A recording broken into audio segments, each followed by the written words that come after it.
Сәлем. Сникерстің құрамында молочный продукт, яичный белок, глютен, соевый лецитин. Может содержать незначительное количество фундука миндаля. Хранить при температуре 5 градусов до 22 градусов и относительной влажности воздуха не более 70%. Изготовитель ООО «Марс», Россия. Өндірілген жері Ресей. Яғни құрамында глютен бар, өте күмәнді шоколад өнімі болып табылады. Пайдалануға кеңес бермеймін. Келесі бізде Марстың құрамында бізде глютен, молочный продукт, яичный белок, соевый лецитин.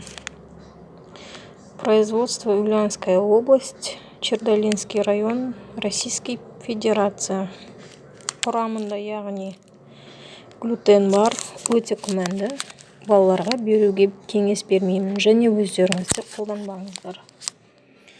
Оның орнына өрік, миндаль, мейіз, арахис, сондай өнімдерді, меттарды қолданыңыздар.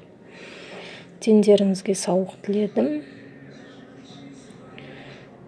Әр конфетті тұтынатын кезде қарап, составын оқып, сатып алуларыңызға кеңес беремін. Мен бұл жерде тек составын оқып беріп отырмын. Шешім қабылдау өздеріңізде.